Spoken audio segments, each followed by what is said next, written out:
país, essa é a nossa bandeira. É por amor esta pátria Brasil que a gente segue em fileira. É por amor esta pátria Brasil que a gente segue em fileira.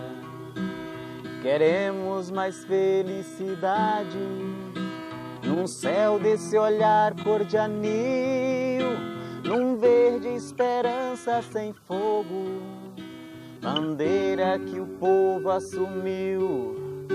Num verde a esperança sem fogo, bandeira que o povo assumiu.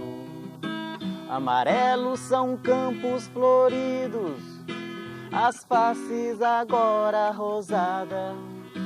O branco da paz se irradia, vitória das mãos calejadas. Se o branco da paz se irradia, vitória das mãos calejadas. Esse é o nosso país, essa é a nossa bandeira.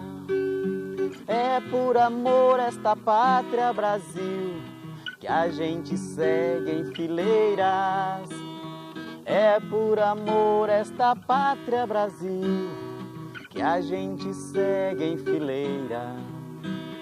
Queremos que abrace essa terra, por ela quem sente paixão, que põe com carinho a semente pra alimentar a nação, que põe com carinho a semente pra alimentar a nação.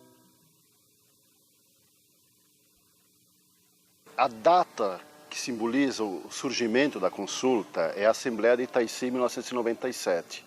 Agora, você sabe que a Assembleia ela teve toda uma preparação anterior, que vem antes de 1997. É praticamente um trabalho que inicia em 1995, né? Foi um trabalho, vamos dizer, um tempo de elaboração política daquilo que seria um projeto popular e um trabalho de articulação de forças sociais, né? 1997 é praticamente a coroação desse trabalho, aonde então se diz, olha, aqui nós estamos criando a consulta popular. A expressão que a gente ouve aqui, né, constituir uma organização política, nunca foi usada na consulta. A consulta nunca se definiu como uma organização política. Ela era um espaço, né, em que se preservavam valores e se cumpriam tarefas que os partidos tinham deixado de cumprir, né? Então nós demos cursos ao longo desses anos para talvez 5.000 militantes, cursos longos, né, de 1 ano de duração, né? Nós propusemos ao Brasil, né, uma interpretação da crise que está no livro Opção Brasileira, que agora tem que ser revista, aprofundada, modificada de certa maneira, né? Mas fizemos um esforço político e teórico, né?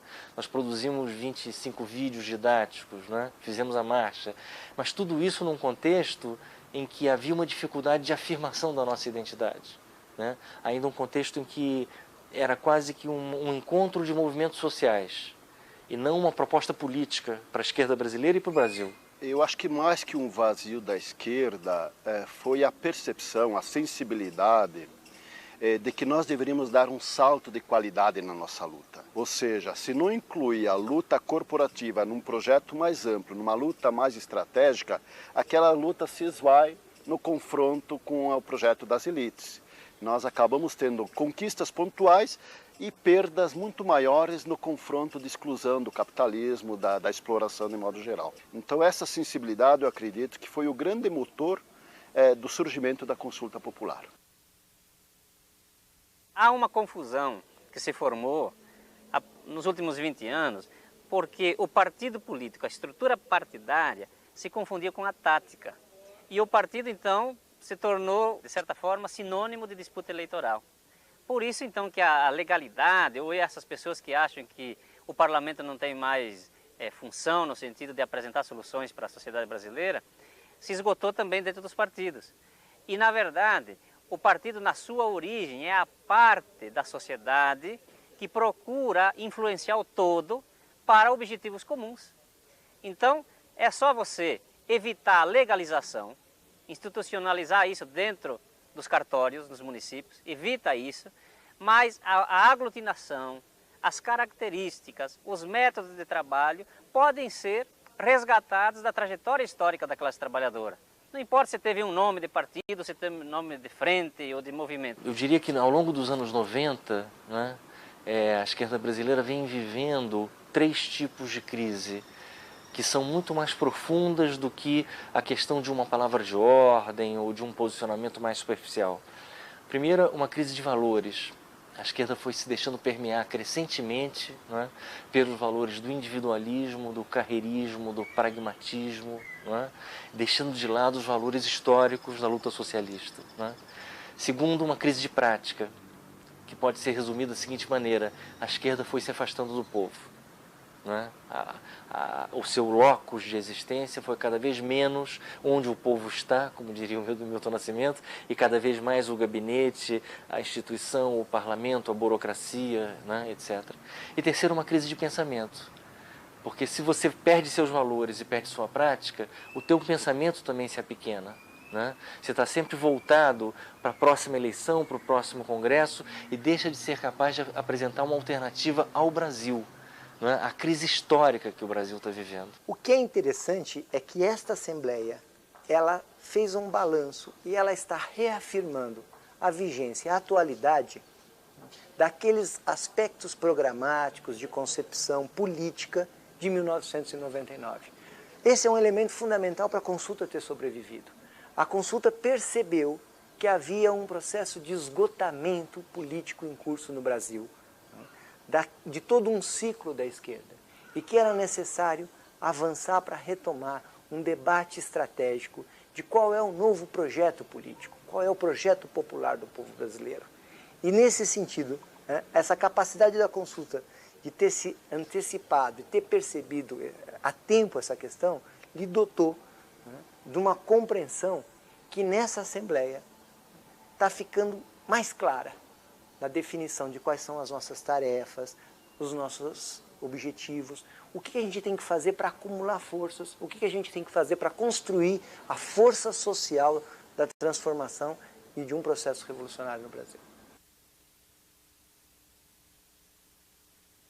A esquerda, historicamente, tem batalhado para construir o socialismo, e foi em cima disso que nós, durante todos esses anos, buscamos organizar os movimentos sociais, sabendo que o movimento social tem uma luta fragmentada, e daí a necessidade de você ter um partido que pudesse aglutinar, né, todas essas lutas e possibilitar conquistar o poder. O que hoje está claro que é uma política de esvaziamento, de desmobilização do movimento social, quando não de cooptação, como se faz, né, com os grandes movimentos como a CUT e como a UNE.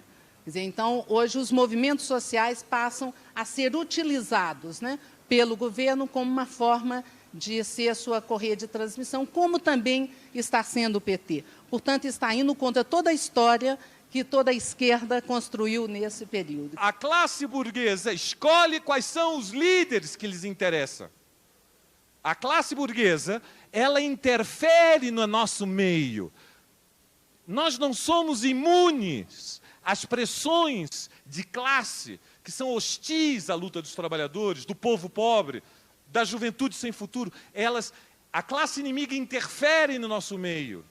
Exerce pressão, não só pelas suas ideias, exerce pressão material, financia algumas organizações, promove líderes. Por isso, para os trabalhadores, é tão difícil construir e controlar os seus dirigentes. Não temos que nos surpreender que para cada 10 líderes populares, a burguesia consiga corromper 6, 7, 8. Que a gente consiga salvar 1 ou 2, depois de 4, 5 anos de militância. Creio que não estou errando na estatística. Para cada 10 líderes que surgem em qualquer luta popular, depois de 2, 3 anos, nós perdemos 6, 7, 8, salvamos 1 ou 2. São pressões terríveis. Mas não são só pressões sobre os companheiros novos, não quero que me interpretem mal.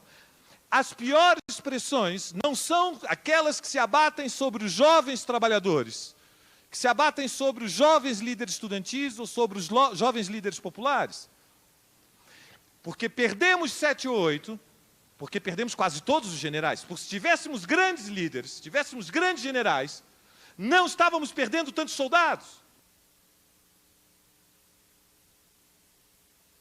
A rigor, dada a violência do conflito de classes, por causa de uma que nós podemos chamar uma crise estrutural, uma crise crônica do Brasil, que se abre nos anos 80, uma economia periférica, em estagnação, que anda de lado, na melhor das hipóteses, que acentua todas as deformações de uma sociedade que, ao mesmo tempo, está integrada ao que existe mais avançado e moderno na economia mundial e, ao mesmo tempo, tem um tempo histórico que pertence ao 18, ao 19, formas arcaicas.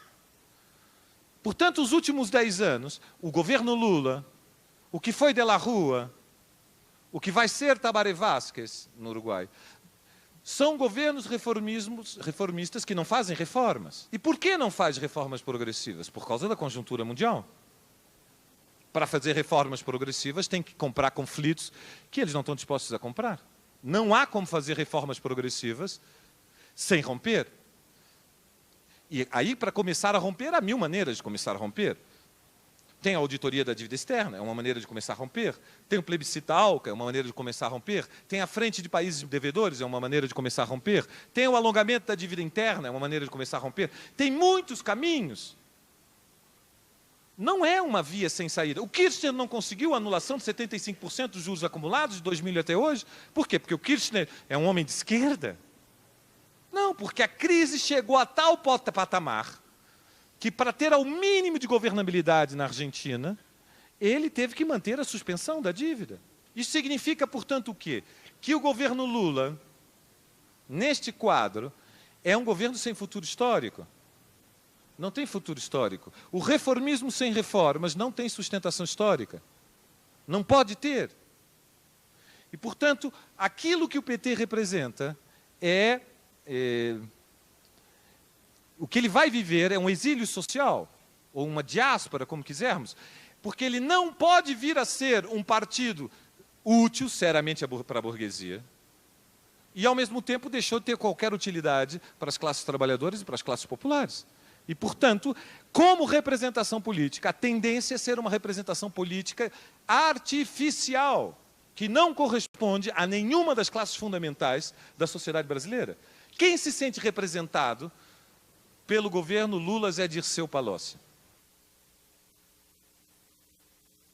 O que há de novo hoje é que nós percebemos que esse ciclo de vida da esquerda brasileira está desaparecendo, com o virtual desaparecimento do PT como força transformadora, e com a frustração com o governo Lula. E vivemos hoje, na nossa opinião, um interregno, um momento em que é preciso reconstruir um novo ciclo de existência da esquerda. Essa é a nossa crítica fundamental, E a nossa autocrítica, nós temos várias a fazer, mas talvez a principal delas é da nossa própria hesitação. Eu acho que nós formamos um coletivo que já a partir de 95, de maneira informal, e a partir de 97, de maneira formal, é depositário dessa percepção, começou a construir práticas alternativas, desde formulação teórica e política até formação de quadros, mas sempre atuou de maneira hesitante. Quer dizer, nunca estabeleceu uma meta-síntese, um cronograma de atividades que lhe conferisse um impulso, tá certo? Sempre esteve hesitando dentro daquele ciclo anterior a que eu me referi. Eu acho que nós hesitamos muito.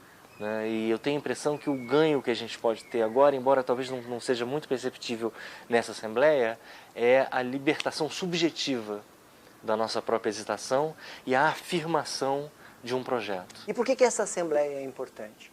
Porque nessa Assembleia nós estamos avançando para um salto de qualidade, onde essa esquerda social vai se convencendo da necessidade dela se converter e ter uma ferramenta política, um instrumento político, que é diferente de que cada movimento. Porque cada movimento tem o seu programa econômico, específico. Essa ferramenta tem como objetivo central a questão da luta revolucionária. E isso exige um alto grau de consciência política de cada um desses movimentos. Isso exige uma generosidade muito grande de cada um desses movimentos. Por isso que nós não estamos muito preocupados com uma deliberação, com uma aprovação ou com um documento. Por isso que para nós a questão central é avançar na compreensão, no convencimento desses militantes, desses dirigentes sociais que estão aqui presentes nessa nossa Assembleia, para compreenderem a necessidade dessa ferramenta, desse instrumento político. Hoje, uma esquerda, num país como o Brasil, tem que se confrontar abertamente com as formas predatórias do progresso. Com isso, eu queria dizer para vocês o seguinte: o nosso principal problema é em reordenar as forças produtivas e os meios de produção que estão postos aí. E quando eu falo em reordenar as forças produtivas e os meios de produção, é que nós temos que centrar que a ideia do socialismo não é uma sociedade de consumo que funciona igual para todos. A ideia do socialismo é a necessidade de cada um realizada e a possibilidade, a potencialidade do desenvolvimento de cada um aberta como um horizonte. E isso não tem nada a ver com o imaginário burguês, não tem nada a ver com a cultura burguesa.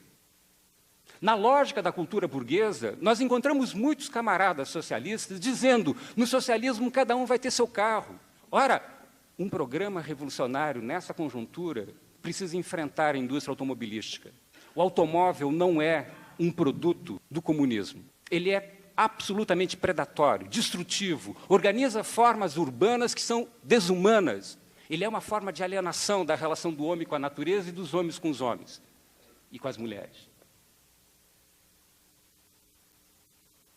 Está muito claro para todos nós que, sem formar quadros políticos, a gente tem dificuldade de construir e de levar adiante um projeto político de mudança na sociedade. No âmbito da consulta popular, desde 98, nós começamos a desenvolver uma série de cursos com o objetivo principal de aprofundar o conhecimento, a compreensão da realidade brasileira, a partir dos pensadores brasileiros. Então nós resgatamos, de certa maneira, intelectuais, pensadores que utilizaram um instrumento de análise marxista para entender e interpretar o Brasil e que foram relegados nesses anos e que a consulta então resgata.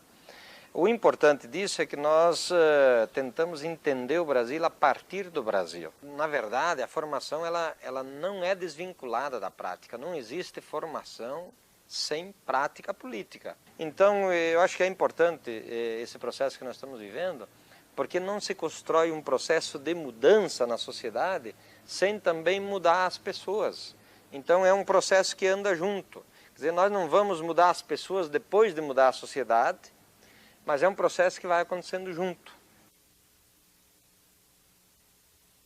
Pessoal, nós somos um proto-agrupamento, digamos assim, né, cujas fragilidades a gente conhece bem. Temos algumas virtudes. Temos uma ideia de revolução brasileira na cabeça, que não é uma ideia abstrata, de uma cópia de qualquer modelo. É alguma coisa que se insere numa interpretação da história do Brasil. Né? Nós achamos que existe esse povo brasileiro capaz de ser o agente da história e que ele está forçando a sua entrada na história.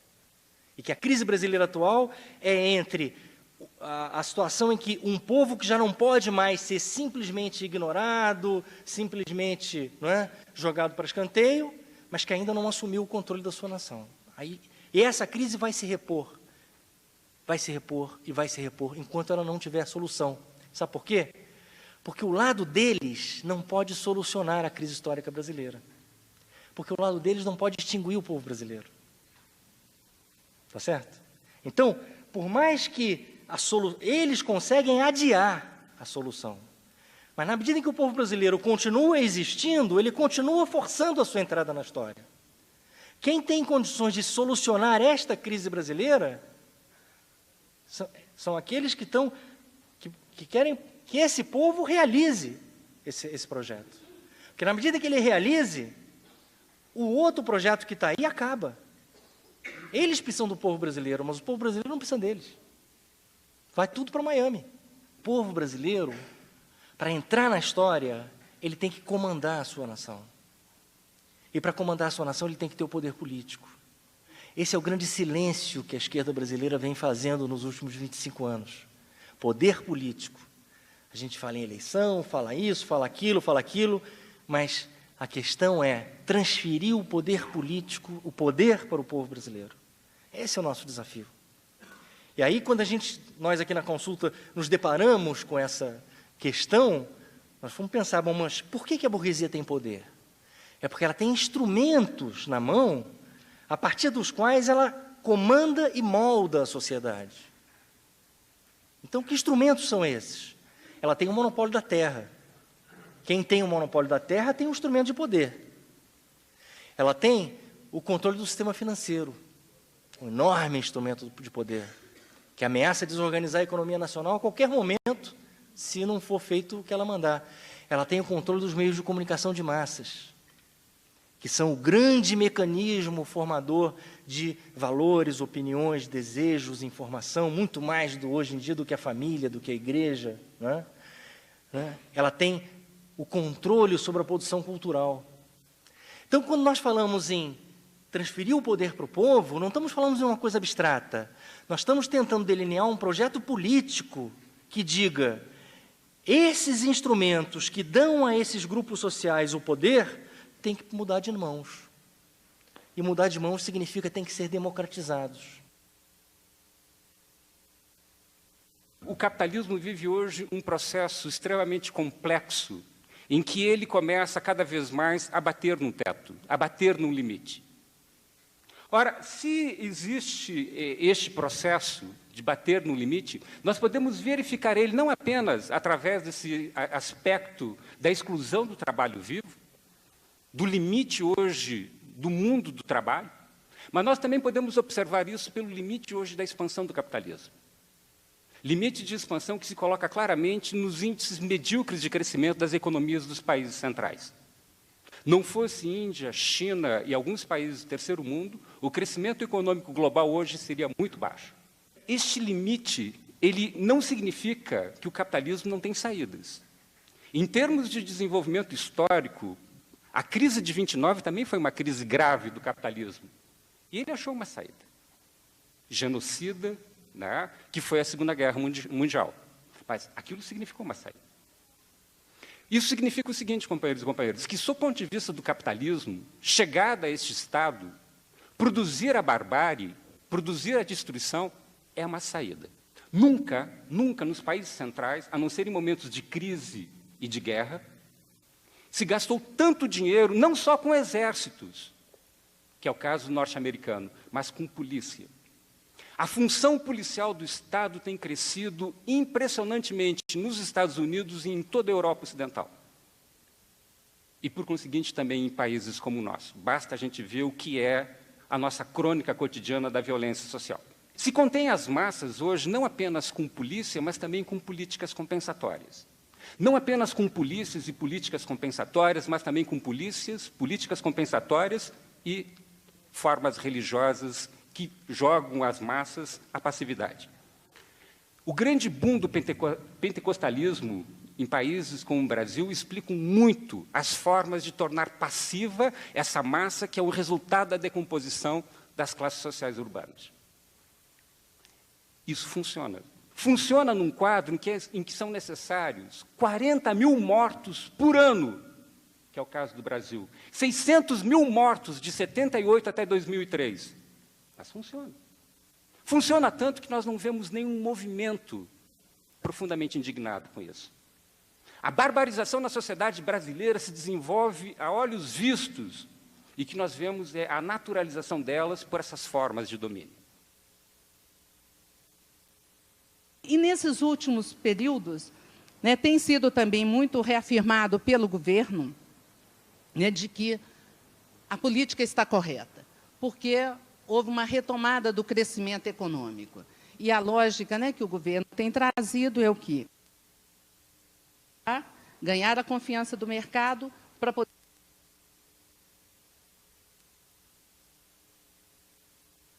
Primeiro, que é um crescimento medíocre, e aí, né, o César é que fala muito isso, quer dizer, na realidade, a dificuldade que o Brasil tem, uma sociedade subdesenvolvida, é de evitar o crescimento. porque crescer é muito fácil, né? Uma sociedade que é carente em relação a tudo, basta você dar um pequeno estímulo que ela retoma o crescimento. Por isso é que o governo tem que lançar mão o tempo todo de uma série de políticas monetárias e fiscais para poder tentar segurar esse crescimento. Então, o difícil, no caso do Brasil, aí, né, assino o que o César vive falando e escrevendo, é que o difícil é não crescer. Nós temos que pensar em alternativas de produzir no espaço urbano novas formas de sociabilidade. É um grande desafio.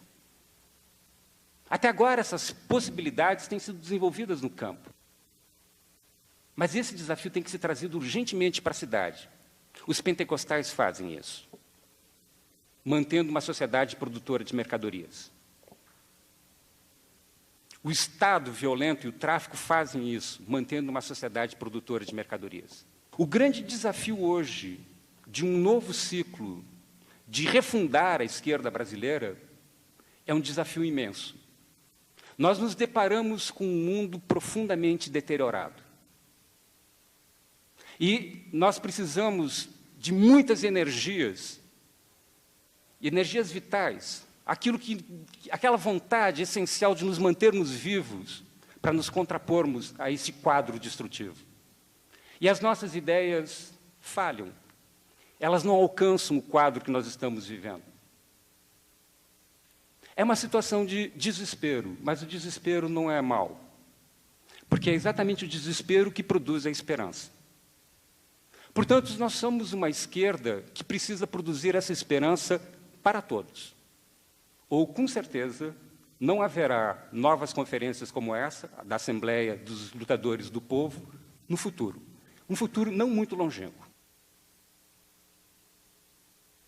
O drama da nossa situação hoje é que não há uma oposição de esquerda ao governo Lula. Só há uma oposição parlamentar, uma semi-oposição parlamentar de direita. Não há uma configuração de uma oposição de esquerda. Isso não quer dizer que não haja forças que trabalham para construir uma oposição de esquerda. Mas construir uma oposição de esquerda para a esquerda, que estrategicamente quer uma ruptura anticapitalista, significa mobilizar povo, mobilizar bases sociais, que são os sujeitos que podem mudar a relação de forças. A relação de forças não se muda com uma nota para a imprensa. Você tem que fazer eventos. Você tem que fazer fatos políticos que mobilizam e demonstram força.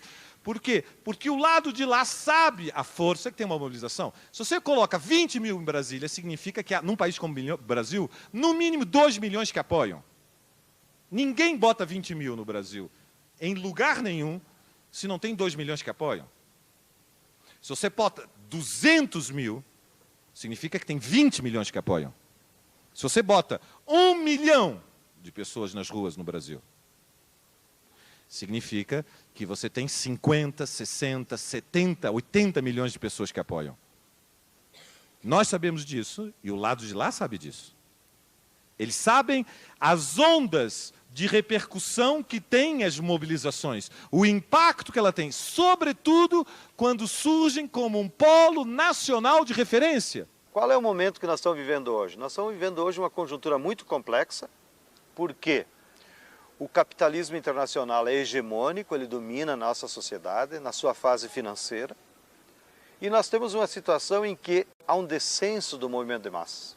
Ou seja, o povo está apático, o povo foi derrotado no seu projeto em 89. Então nós estamos num ciclo histórico de descenso do movimento de massa. Então a tarefa de todos os que queremos mudança no Brasil, a tarefa dos que queremos que o povo resolva seus problemas, é uma etapa agora de acúmulo de força. A estratégia é essa, então. Nós temos que acumular forças. E como que você acumula forças para o povo? Você acumula força criando frentes de massa para que o povo não fique apenas nos seus movimentos localizados, corporativos, como pode ser o movimento pela moradia, o movimento sindical, o movimento sem terra. Então, você amplia essas lutas para elas serem mais lutas sociais com frentes de massa, como é a campanha contra a ALCA, como é a coordenação de movimentos sociais, como é o grito dos excluídos. Você acumula também levando o debate para os setores organizados da necessidade de um programa político, para ampliar o leque da consciência política da classe, para que ela não fique apenas preocupada com o buraco da rua, com a água, com o salário, mas que fique preocupado com a sociedade. Isso é elevar o nível de consciência política e ideológica das amplas camadas que estão organizadas. E você acumula formando quadros, que é preparando mais gente com consciência, com capacidade, com experiência, que vão organizar o povo. E é por isso que nós dizemos que a nossa estratégia, ela se insere num quadro, comparando metaforicamente com os camponeses, que nós estamos num período de semear, é um período de plantio. Virão os tempos de colheita, mas nós não podemos se iludir que agora é o tempo de colher. E quem não souber plantar agora, cultivar agora e saber esperar o tempo certo, não terá o que colher no futuro. Eu acho que nós já avançamos bastante na experiência da luta popular e em perceber que nós temos muitas táticas, muitas ações para serem desenvolvidas. E provavelmente a consulta nos dará mais trabalho do que o que já temos. Agora, me parece que houve uma chamada de atenção que não se pode perder a generosidade, mas no sentido seguinte, que é não se esquivar, ou não contestar, ou enfim, não confrontar com a tática dos outros e ajudá-las a realizar. Nós não somos a esquerda não cabe dentro da consulta. Aqui vai estar um pedaço da esquerda e tomara que ela seja pura no sentido dos seus objetivos.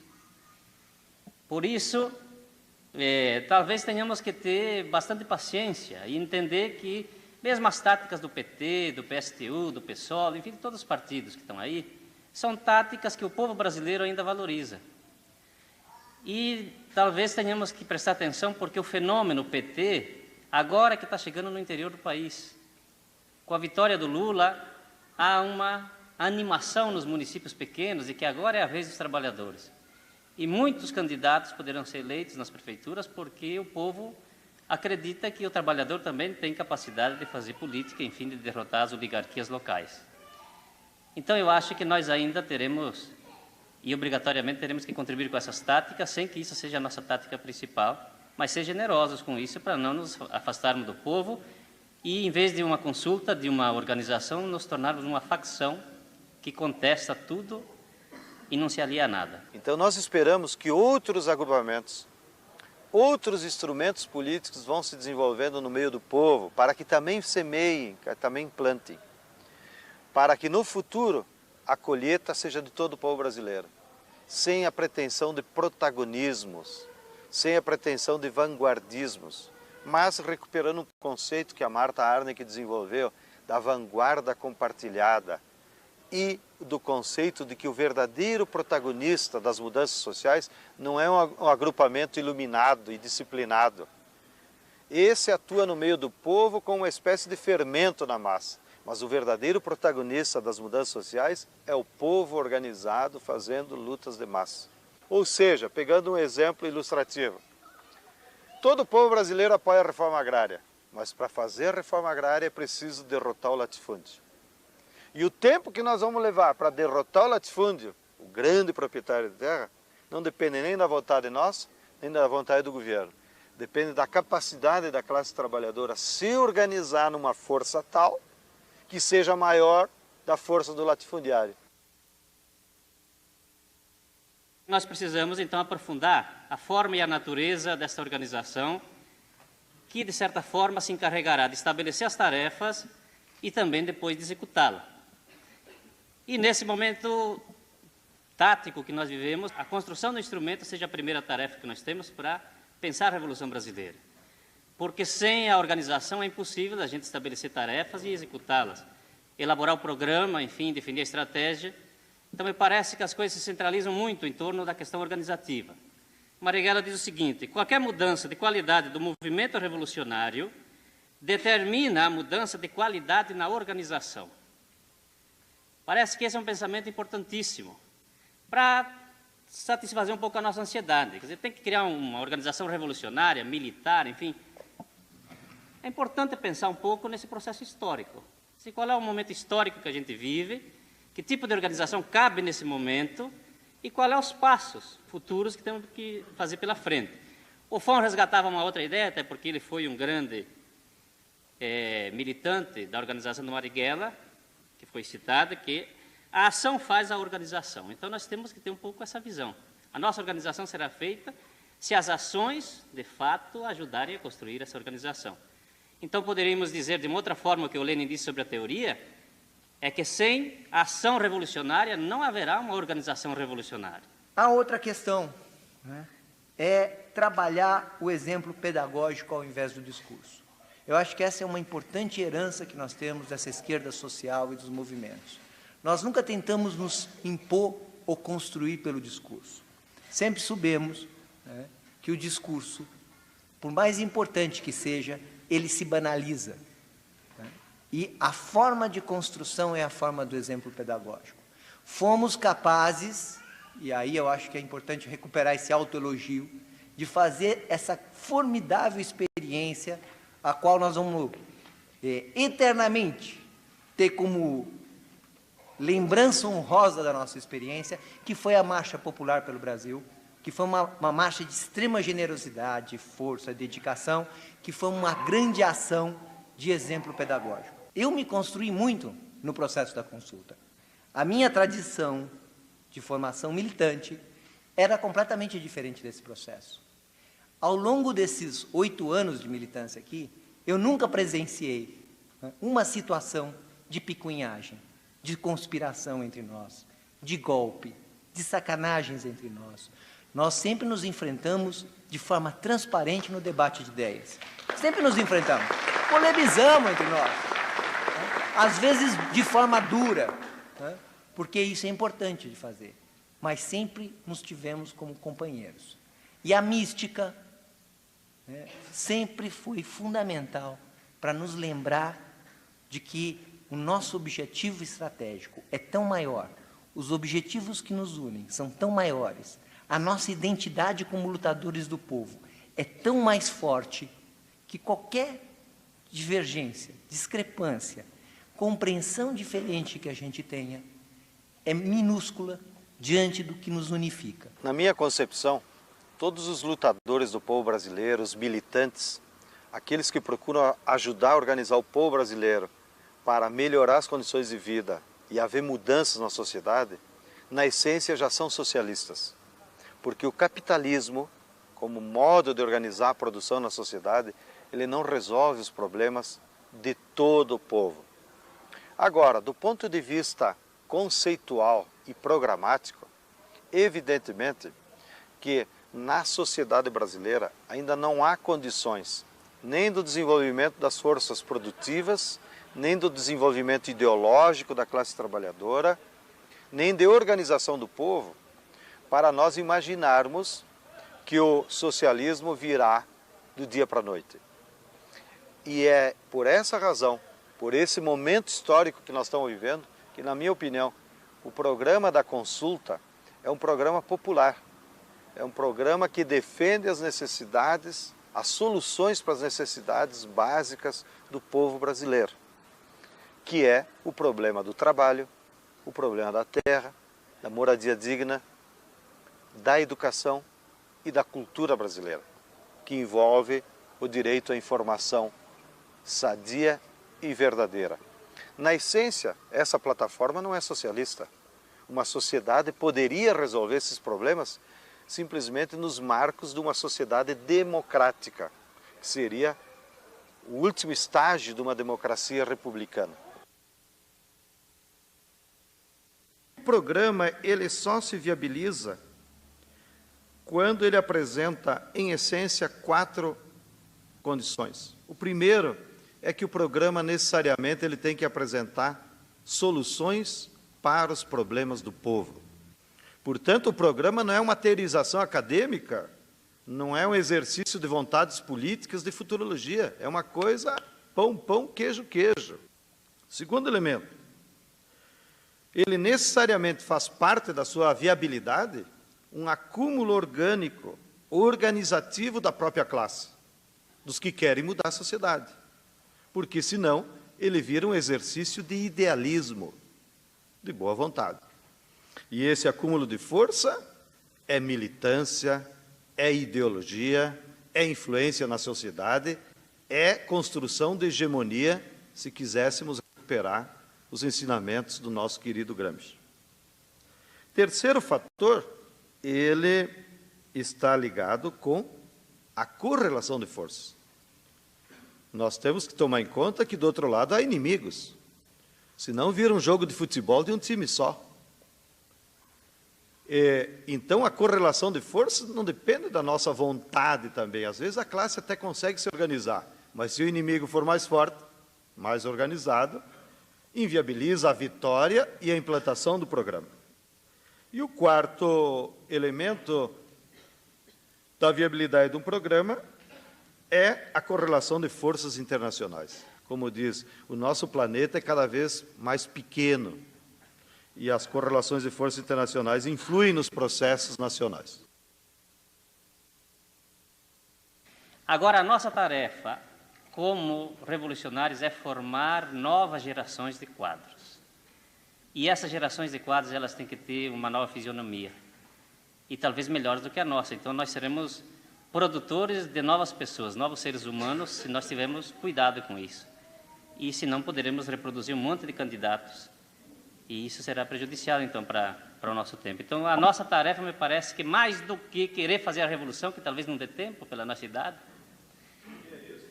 é produzir aqueles que vão, de fato, construir essa nossa estratégia definitivamente e implantar o nosso sonho. É preciso, e aí vou indo a Maquiavel, né? A história se faz quando a fortuna encontra a virtude. A fortuna é a oportunidade, né? E a virtude é a capacidade. Se os bolcheviques tivessem ficado bebendo nos bares de São Petersburgo, né, em 1912, não tinha a Revolução de 17. É porque tinha 15 mil quadros ali, disciplinados, né, honrados, revolucionários. Né? 15 mil eles eram. Não mais do que isso. É porque existia ali a virtude, é que a fortuna apareceu e foi possível. Então, uma revolução vem por duas mãos. Ela vem pela preparação da luta de classes, tem que preparar a luta, tem que organizar as classes, e ela vem também por essa efervescência, por esse momento revolucionário que surge, que é um pouco o que o Marighella vai dizer, é um momento revolucionário que puxa a gente para frente. E aí nós precisamos saber quando, precisamos aguardar, então, para saber qual é a hora. Às vezes é rápido, às vezes pode demorar um pouco. Então, essa preparação da efervescência, e eu destaco aqui, então, o pensamento do Lenin, que é para não dizer que a gente está inventando tudo, senão fica até inseguro para a gente poder fazer exposições. O Lenin disse, as revoluções não nascem prontas, não saem da cabeça de Júpiter, nem explodem bruscamente. Sempre são precedidas de um processo de efervescência, crises, movimentos, revoltas. E os começos das revoluções nem sempre indicam também que vão até o fim. Bom, não vivemos um momento de efervescência, parece que isso é visível, né? Não está pipocando a revolução aí nas calçadas. Então, é o momento da gente se preparar e esperar, e talvez seja um período, então, para organizar a força dirigente. Organizar essa força dirigente. Quem é essa força dirigente da revolução, para nós não ser pego de surpresa no momento da efervescência? É o momento de conviver. A esquerda teve sempre dificuldade de conviver. Vamos um sentir o cheiro do outro, para que a gente não se estranhe na hora que entrar no palácio. Então, é um momento, talvez, que nos possibilita, né? É o momento da gente unificar as ideias. É o momento da gente traçar planos. O momento de criar consensos em torno de determinadas coisas, para que a gente não seja... não tenha problema de divergências, criar referências, enfim, pensar a prática, pensar a teoria, pensar, enfim, todos os elementos que, de fato, são úteis para fazer a revolução. Esse é o momento. Não dá para deixar para depois. Se não temos muita coisa para fazer, vamos fazer isso agora. E parece que esse é um momento histórico importante e que a consulta tem essa tarefa. O que nós temos que fazer é aprofundar o nosso conhecimento do povo brasileiro, melhorar a nossa capacidade, né? Formar milhares de militantes que sejam multiplicadores do projeto popular, ampliar a influência social dessa ideia e estar prontos, companheiros, estar prontos para que qualquer oportunidade que a história nos dê, né, a gente possa realizar a Revolução Brasileira.